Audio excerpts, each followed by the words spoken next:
시청자 여러분 안녕하십니까.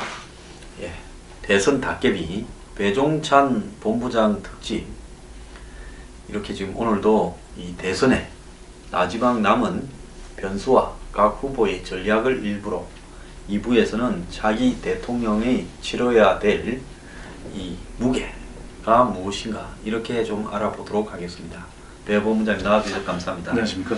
이번에 어떻게 여론조사회사들은 대선 특수를 누리지 못했습니까? 네, 이 역대 대통령 선거와 달리 5월에 치르는 대통령 선거인데다가 그만큼 대선 투표율이 아주 늦게 결정되지 않았습니까? 탄핵 선고가 있고 난 뒤에 결정됨으로써 여러 가지 불확실성에서 이 여론조사 기관들도 상당히 좀 이 영업이라고 하는 측면, 기업의 운영이라고 하는 측면에서 상당히 애로사항을 겪고 있습니다. 예년처럼 12월 달에 19일 정도 한다고 예고가 되어 있을 때하고 그렇지 않고 이렇게 급작스럽게 치러지고, 또 그 날짜 확인은 대통령 탄핵이 된 3월 10일 날 때는 이 부분에서 지금 문제가 생긴 겁니까? 네, 법적 좀 정비도 필요할 것 같은 게요. 브라질 같은 경우에도 지우마 호세프가 탄핵당하지 않았습니까?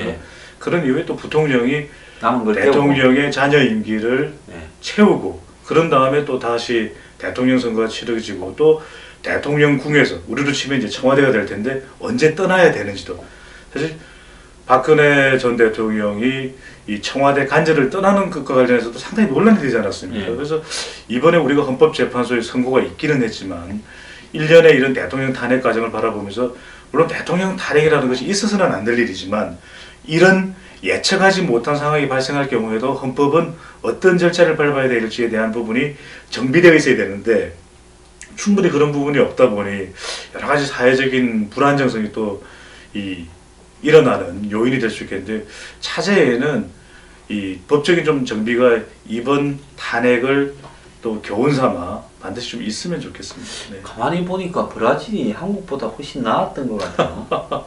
이 법적으로는 상당히 구체적으로 또 아주 이 세부적으로 헌법적인 장치가 있어서 그런 부분에 대한 논란은 없었던 걸로 보여지거든요. 네. 또 그러고 탄핵을 당한 대통령 문제에 대해서 일정하게 그 대응을 하도록 누구를 정해서 탄핵 이후에 사실은 그 사태에 대한 일정한 시간이 경과되어서 객관적으로 바라보는 시점에서 대선을 치르는 것이 국민들의 객관적인 선택에도 도움이 되는 거고, 또 대선 과정은 이렇게 급작스럽게 치를 게 아니라 6개월이면 6개월 정상적으로 각 당이 내부의 준비, 경선을 거쳐서 또 후보를 뽑고 그 후보가 다시 또 이 본선 유세를 하는 이런 과정을 거치도록 해야 되는 것이 원칙인데, 어찌하여 60일 이내에 치르라고 이렇게 해놓고 이 난리를 초래했는가 하는 부분에서 저는 배종찬 본부장님의 이 영업 부실과 더불어서 사태를 갖다가 애통하게 생각하고. 선생님, 근데 말씀 주신 대로 저는 더 여론조사도 여론조사지만은 다음 대통령, 차기 대통령 지금 인수위 과정도 공식적으로는 없는 것이거든요. 그렇죠. 얼마나 또 불안합니까?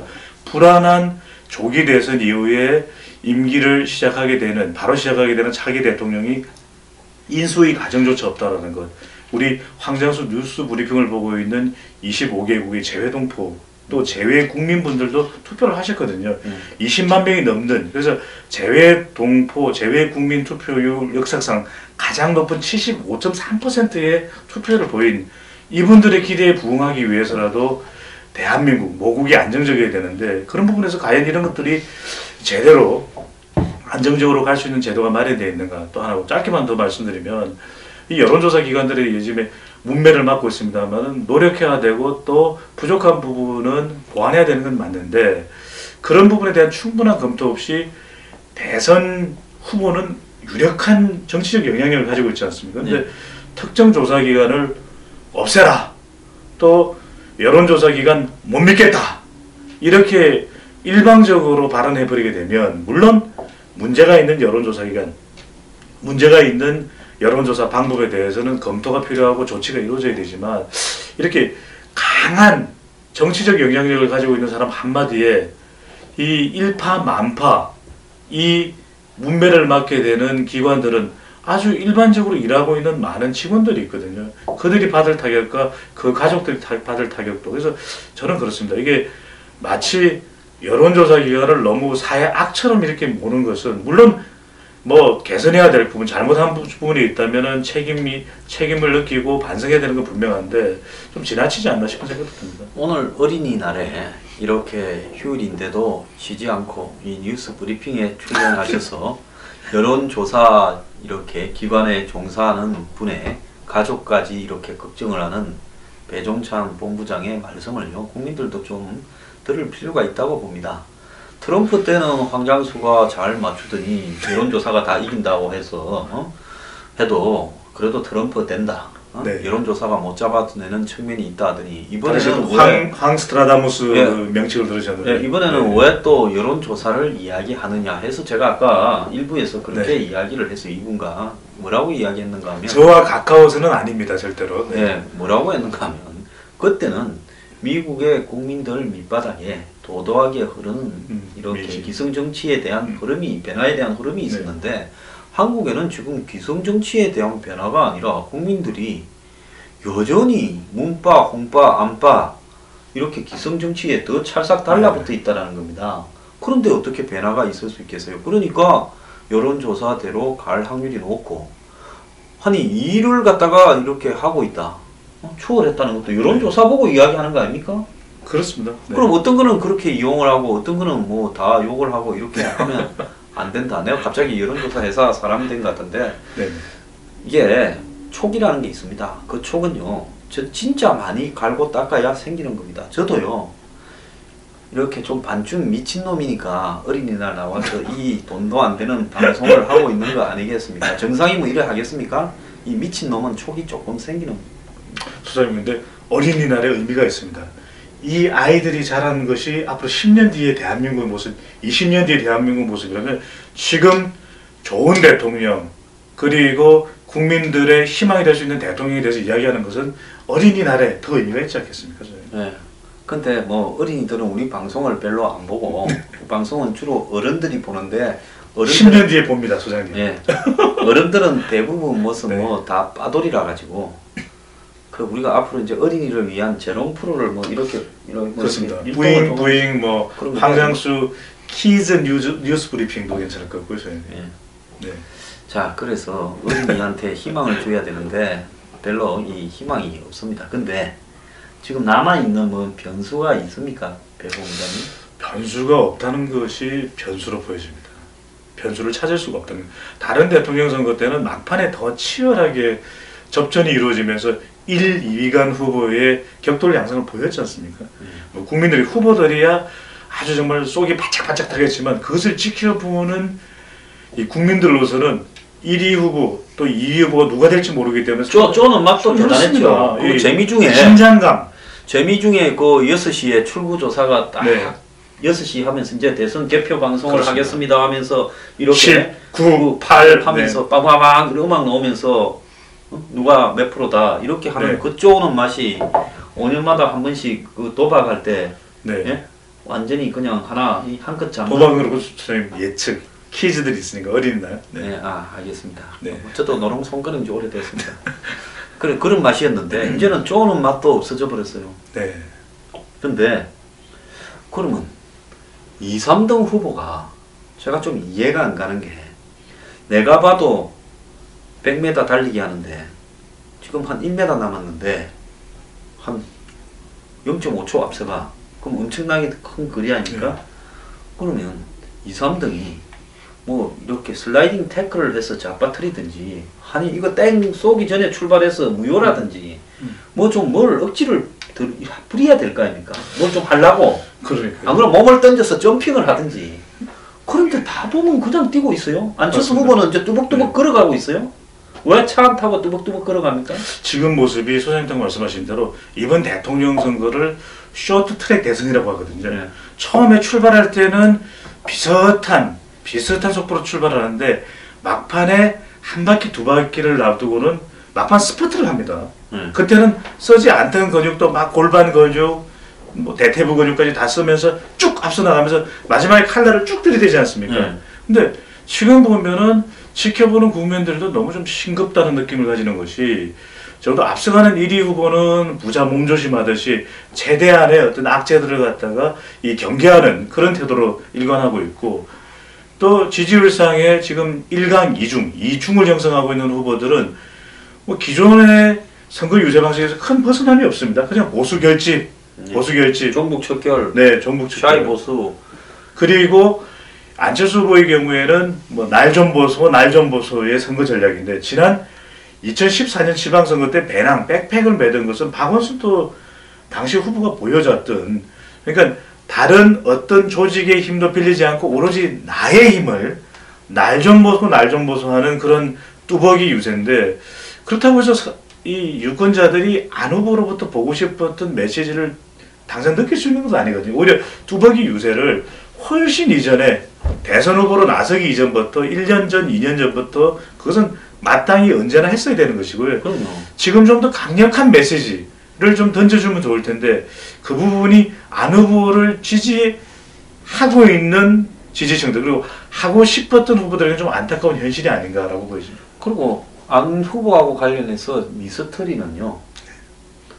안 후보가 4월 11일 날 이제 35%를 넘어서서 문 후보를 조금씩 오자 대결에서도 이기는 게 많았지 않습니까? 양자 대결 같은 경우는. 네. 오자 대결에서도 이겼죠. 네. 일부 조사에서는. 그렇다면 그때 자신의 지지는 언제든지 재조정될 수 있다고 보고 당장 4월 12일부터 조정이 돼서요. 그러면 4월 11일 시점에서 안 후보가 상식적이라면 자유한국당이나 바른정당이나 그 지지자들을 대상으로 해서 자기가 안보를 튼튼하게 하고 경제는 개혁할 거니까 연대를 하자 하면서 연정을 제안하고 견도 제안하고 네.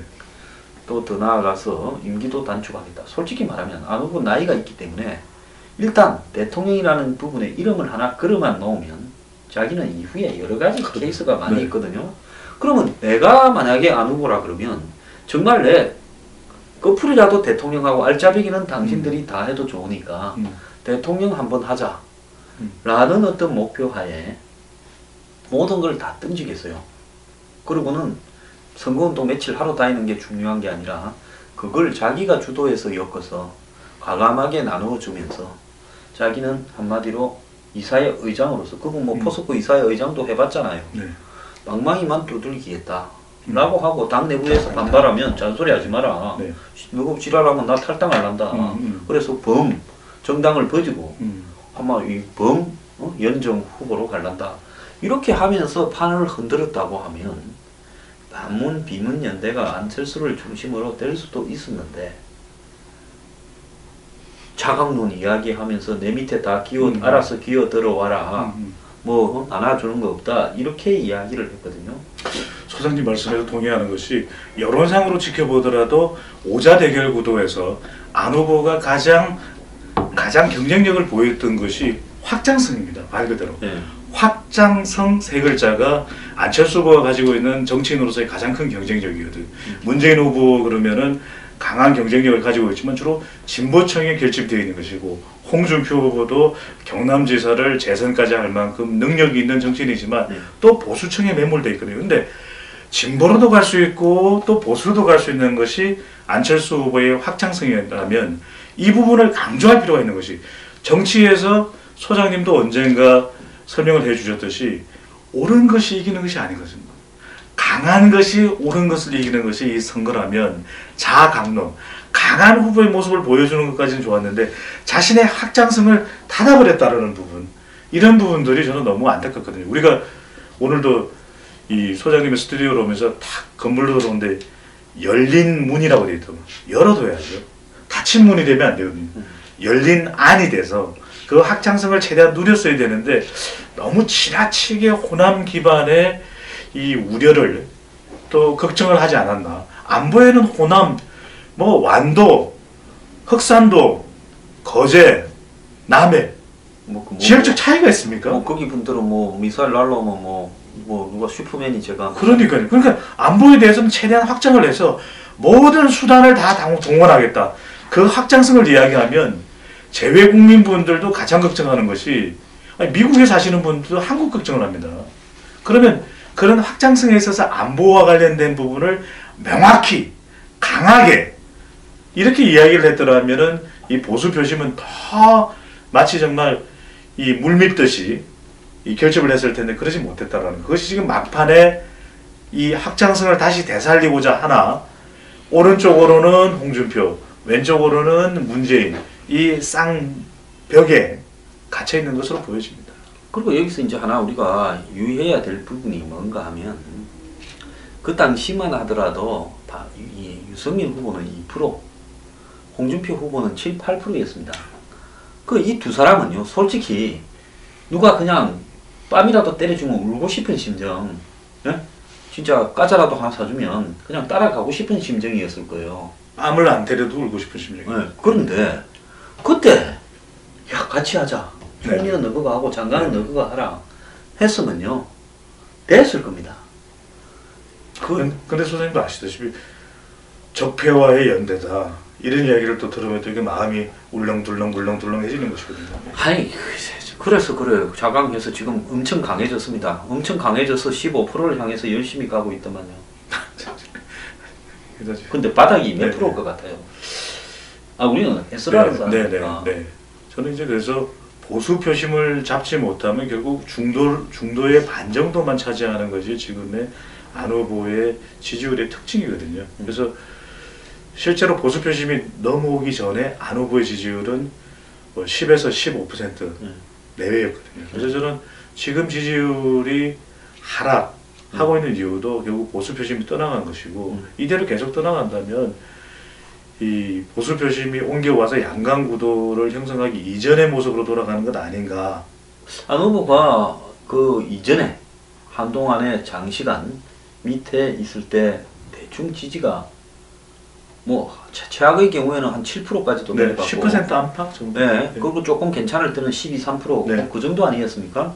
그래서 제가 좀 후하게 본다 하더라도 안 후보가 바닥이 15% 정도까지는 갈 것 같다라는 게 지금 생각이고 그러면 마지막에 자기가 유세를 할 때 저렇게 뚜벅이 걸어 다닐 게 아니라 중대한 뭔가를 중앙에서 발표도 하고 뭘 엮으려고 하고 해야 될 건데 저렇게 걸어 다니면서 사람을 만나서 해결되는 건가? 그 지역구 선거도 저렇게 하면 안 되는데 싶기도 한데 그건 뭐 안 후보 네, 아직까지는 뭐 또 선거가 다 끝난 건 아니고 뭐 그렇다고 제가 뭐 안 후보한테 애정이 많은 것도 아닙니다. 뭐 옛날에 밑돌도 믿고 뭐 그건 뭐 그렇게 본인이 알아서 할 문제고. 네, 호남에서의 또 사전 투표율이 높았기 때문에 아직까지는 그래도 이 안철수 후보가 이 마지막 여론조사 결과를 보면은 뭐 아주 기대할 수 있는 그런 지지율은 아니지만 또 알 수 없는 것이네요. 깜깜이 기간 동안에 제가요. 또 유권자들 여러 영향을 받았어요. 제가 호남군의 위대함에 대해서 네. 하나 이야기를 하면 이분들은요 일반 국민이 거의 정치적 어떤 평론가급 선수 기질이 있다. 네. 칭찬이니까 네. 저한테 또 뭐라고 지역 감정을 자극했다 시비 걸지 말기 바랍니다. 네. 그 왜 그러냐? 모으지요. 한 군데 두 군데로 절대 안 나눠줍니다. 전략적 선택. 그럼 이거 어떻게 모았냐? 될 만한데 모았겠죠. 그래서 만에 하나라도 9년 만에 이 정권 바뀌는 부분에 오차가 있어서는 안 된다고 아주 알뜰하게 마지막 그 이 한 개 셀까봐 우리가 네. 이 콩 같은 거 딸 때 보면 밑에 콩알 한두 개 썰면 떨어질까봐 마지막 썰거든요. 그렇죠.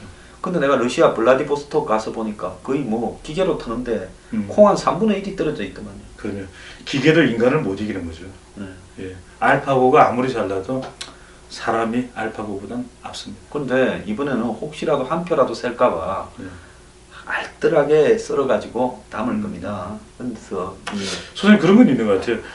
이 홍준표 후보가 여론조사는 더 이상 알 수가 없기 때문에 하지만 현장의 분위기가 상당히 문재인 후보를 위협하는 정도로 가면 호남 표심도 이 정권 교체 의지가 강하기 때문에 전략적 선택을 하지 않을까. 하지만 지금의 사전 투표율이 호남에서 높다라는 것은 그래도 문재인 후보의 지지층도 상당히 있겠지만 또 안철수 후보의 국민의당의 호남 기반이 있기 때문에 각축하는 그런 모습도 사전 투표에 담겨 있는 것은 아닌가라고 추정을 해봅니다. 근데 지금 자유한국당의 홍준표 후보는 홍 후보를 지지하는 사람들 입장에서 봤을 때 홍 후보가 거의 맞춤형 후보로 보이겠죠. 네. 자유한국당의 전통적 보수층. 전통적 지지자, 강경 보수층, 태극기 집회에 나온 계층, 네. 박근혜 대통령의 탄핵을 기각을 바랜층, 그리고 현재 이 탄핵 사태가 온 것이 정말 잴 수 없다라고 느끼면서 매일 그냥 욕을 하는 분들이 봤을 때는 아주 맞춤형 후보고 후련한 이야기를 하고 네, 있습니다. 그리고 네.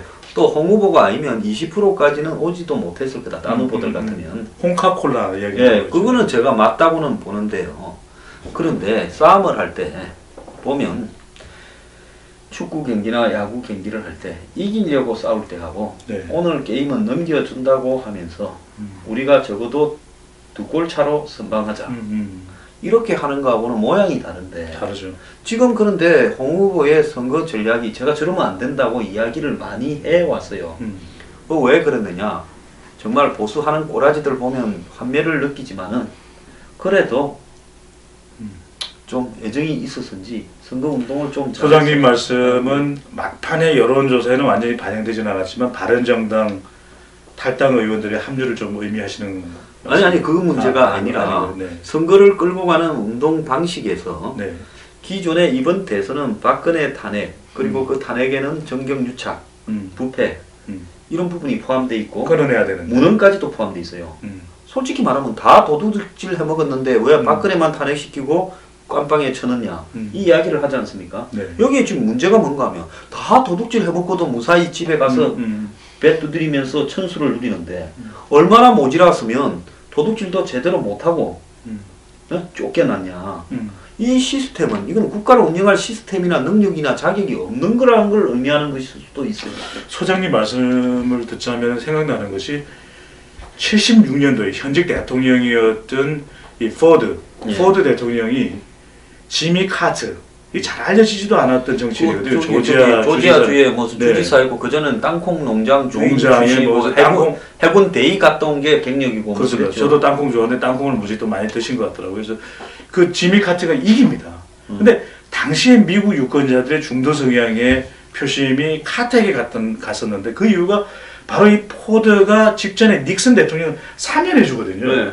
그래서 미국 유권자들이 말이 되느냐.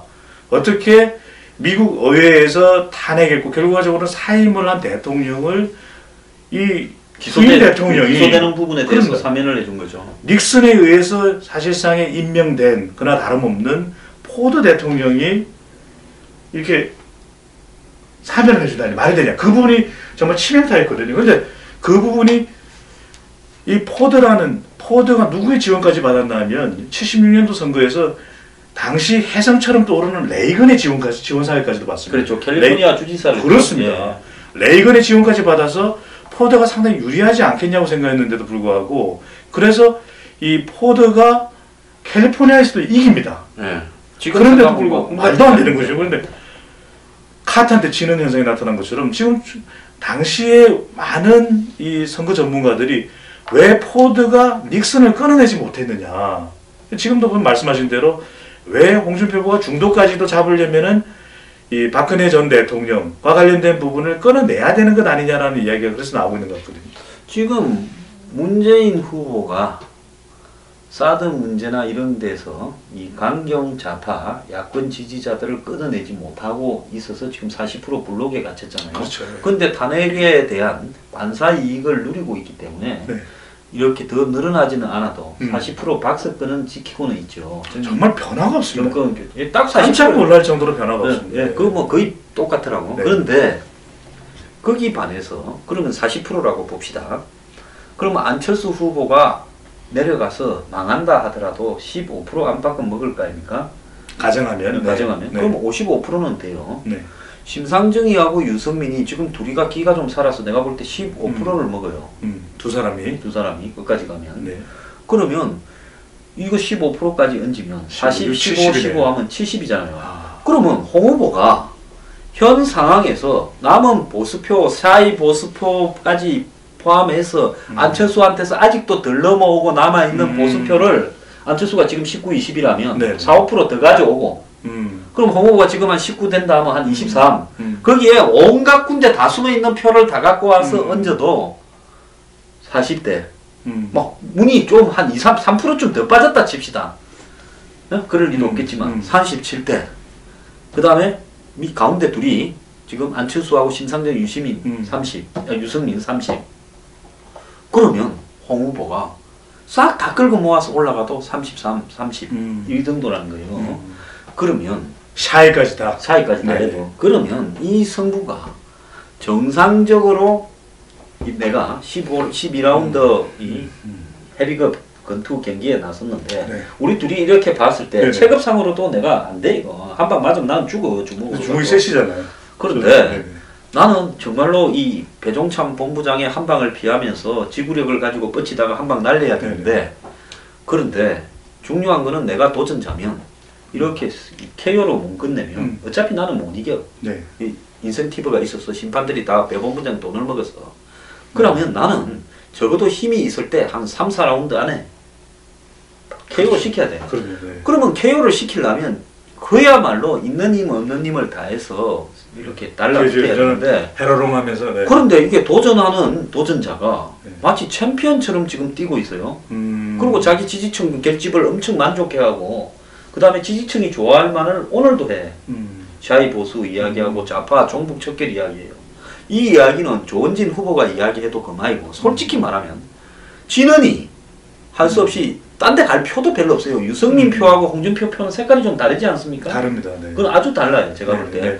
유승민이 홍준표 밀어준다면 그 사람들은 딴 데 가거나 투표 안 할 필요들이에요. 그렇기 때문에 단일화니 뭐니 크게 집착을 할 이유도 없어요. 그러면 홍준표 후보는 강경 발언이나 이런 것은 상징적으로 몇 번 하고 이 청에 대해서 너무 이야기할 게 아니라 솔직히 말하면 올해 그 검사, 시계 검사라는 자기의 어떤 이미지가 있지 않습니까? 거기에 걸맞게 이 부패를 척결하겠다. 정경유착을 끊겠다. 과거 정권도 다 부패했다. 재벌가를 단절을 하겠다. 그리고 더 나아가서 서민층과 자영업자 비정규직을 위해서 뭘 하겠다. 이걸 매일 떠들어야 된다. 그러니까 토론을 할 때 안보 한 2, 그 다음에 과거의 단절 한 1 정도 이야기하고 7을 가지고 그걸 떠들어야 되는데 과거와의 단절도 없고 7도 없었던 것이네요. 7도 없었죠. 거의 대부분을 가다 놓은 고기한테는 먹이 안 주잖아요. 연애할 때도 그렇고. 뭐 연애는 잘 모르겠습니다. 소질이 없어가지고. 그럼 잡아놓은 고기는 먹이 안 주죠. 그런데 이 잡아놓은 고기한테 먹이를 엄청 주고 있어요.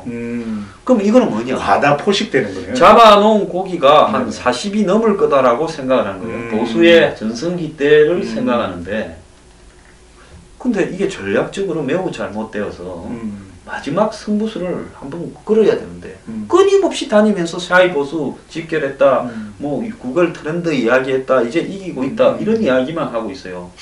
후련하고 시원할지 모르겠는데 이런 식으로 선거운동을 하는 소장님은 구글 트렌드는 어떻게 생각하십니까? 구글 트렌드가 지금 자, 트럼프 같은 경우에는 힐러리에 비해서 구글 트렌드가 많았다는 부분에 저는 그거는 트럼프가 하도 긍정적이든 부정적이든 뭐 말을 많이 이슈를 불러일으켰는데 그런데 힐러리는 재미가 없고 트럼프는 재미있었기 때문에 구글 트렌드에서 욕을 하면서도 재밌으니까. 그 다음에 뭐 한번 말하는 거 보세요. 여자에 대해서 엄단 패설하고 직책이 있다는 여자들이 한 10대명까지 나왔잖아요. 그러니까 트럼프가 뭐라 그랬습니까?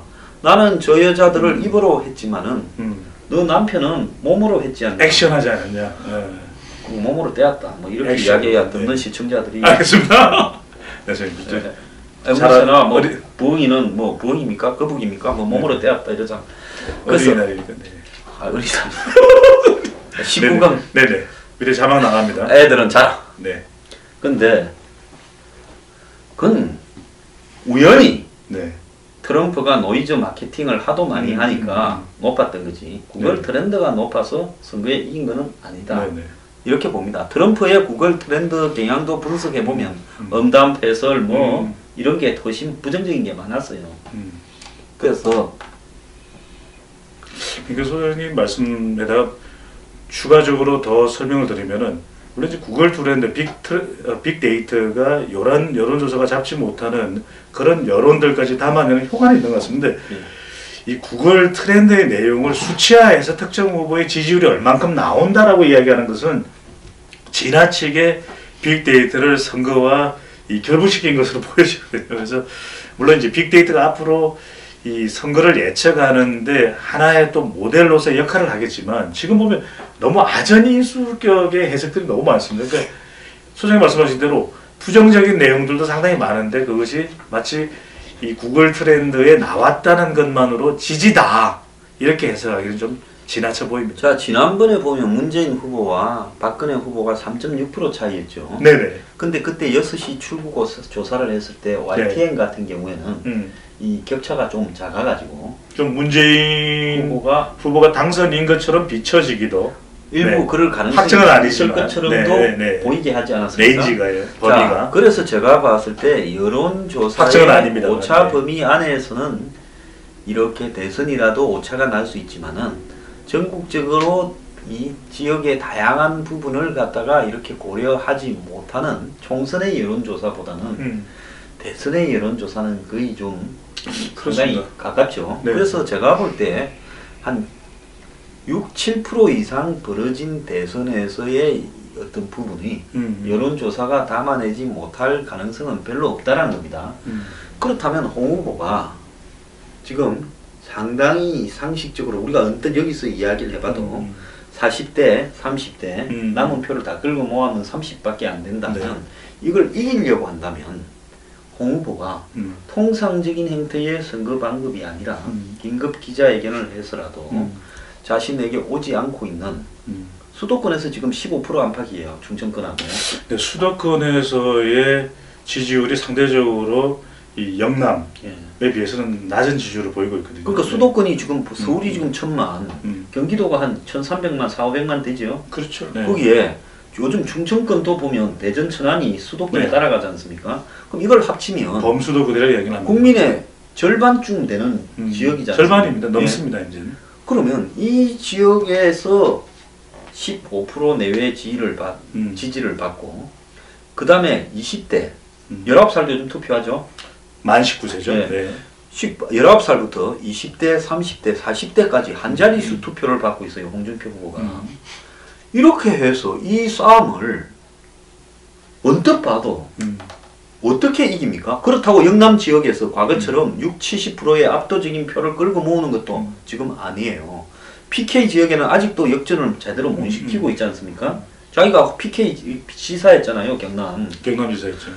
그러면 이 승부가 외견상으로 보더라도 쉽지 않은 승부라고 보고 그러면 이거 뭐 아니면 도식으로 이기고 싶다면 그야말로 자기에게 오지 않고 있는 수도권과 충청 그리고 20대, 40대까지를 향해서 메시지를 던지면서 과감한 청산과 개혁 그리고 기존 보수에 대한 반성 이러면서 이런 메시지를 전달해야 되고 이 부분에 못마땅하다고 해서 빠져나가는 보수를 보다 잡아야 될 더 많은 쪽을 잡아야 되는데 그렇다고 이 보수가 빠져가서 어디를 가겠습니까? 유승민한테 가겠어요? 배신자라고 요구하는? 그렇다고 조원진한테 도망가겠어요? 갈 데가 없어요. 사실은 크게. 네. 소장님 말씀도 지금까지 역대 대통령 선거를 살펴보면은 대통령 당선자의 공통적인 특징은 항상 두 가지 이념을 잡는 후보가 당선을 했거든요. 그러니까 진보층을 결집하고 있는 후보라도 끊임없이 더 이상 왼쪽으로 갈 데가 없는 것이거든요. 그렇다면 취할 수밖에 없는 선거 전략은 결국 중도를 향한 외연 확대. 그래서 대통합을 이야기하고 또 중도층이 좋아할 만한 그런 공약을 이야기하고 있지 않습니까? 보수층도 마찬가지예요. 그러니까 안철수 후보가 가장 확장성이 크다고 이야기하는 것은 중도에 있기 때문에 진보 쪽으로도 갈 수 있고 보수 쪽으로도 갈 수 있는 반면에 자칫 잘못하면 어느 쪽으로도 가지 못하는 갇힌 샌드위치가 된다는 것인데 소장님 말씀대로 이 홍준표 후보가 이 당선의 가능성을 살릴 수 있는 가능성입니다. 살릴 수 있는 것은 보수를 결집하고 있다면 이제 중도로 가야 되는데 이 수도권의 상당수의 보수 표심은 상당히 또 중도적인 성격도 띠고 있거든요. 지방의 보수 표심과 또 색깔이 다릅니다. 그러다 보니까 그런 전략을 취해야 되는데 그런 전략까지는 보여주지 못하고 있는 것에 대한 분석으로 읽혀집니다. 네. 그래서 제가 이게 참 안타깝게 생각하는 부분이 2012년에 문재인은 지금 2017년의 문재인보다는 많이 약했어요. 솔직히 정치인으로서 거의 초짜였기 때문에 5년 동안 그래도 강해진 4년 동안 면모가 있는 거죠. 예, 그랬는데 그때 박근혜는 지금의 홍준표보다는 훨씬 강했어요. 아, 2012년에 박근혜는 보수의 아이콘이었죠. 예. 그래도 이 승부가 쉽지 않아서 선거 당일에는 졌다라고 다 알려지고 있었고, 그리고 박근혜가 이기기 위해서 김종인을 데려다가 경제민주화. 진짜 자기가 하기도 싫고 싫어하는 김종인한테 경제민주화라 해가지고 중도층을 잡는 거죠. 중도층을 잡기 상당히. 위한 부분을 이야기하고 음. 반값 등록금 음. 그리고 무슨 기초연금 그렇습니다. 이런 것들을 막 던졌어요.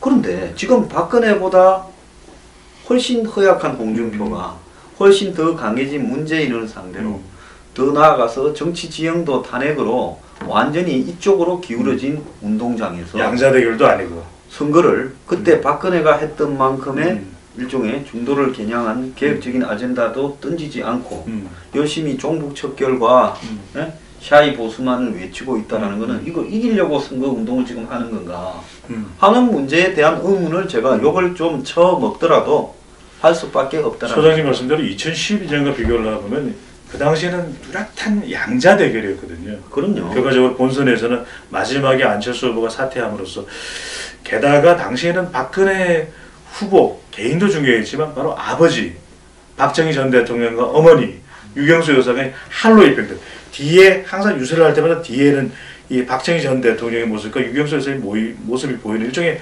할로 이펙트, 후광 효과를 누린 반면에 지금의 홍준표 후보는 글쎄 뭐 뒤에 트럼프가 있는 것도 아니고, 그래서 또 트럼프 대통령을 또 대한민국 국민들이 다 좋아하는 것도 아니고, 마지막에 또 사드 비용 이야기 해가지고 온 국민이 또 경악을 금치 못하고 있고, 그렇게 본다면 더 외연을 확대할 수 있는 이 박근혜 2012년의 이 보수 후보보다는 뭔가 다른 트렌드를 보여줘야 되는데 그렇지 못하다라는 것이 지금의 이 지지율을 더 끌어올리지 못하고 있는 이유가 아닌가라고 해석이 됩니다. 예, 그때는 이 대선을 마지막 토론은 둘이서 했죠. 그러네. 김정희 사퇴하고 네네. 그렇게 선명한 그 양자 구분에서도 3.6% 차로 쫓겼고 네. 실제로 투표 출구조사가 나오기 전까지는 박근혜 졌다라고 생각을 대부분 하고 있었습니다. 그러니까 문 후보가 정말 선전에 선전을 한 겁니다. 당시 선전 선거를 한 2012년에는. 거죠. 예, 그렇기 때문에 이런 상황에서 저런 형식의 선거 운동을 하고 있다. 이건 어차피 정상적인 형태로는 이길 수 없는 선거라는 걸 인정하고 이기기 위해서 비상수단, 극약 처방부터 쏠 수 있는 모든 카드들을 클럽 콘텐츠를 가지고 쌓아야 되는 겁니다.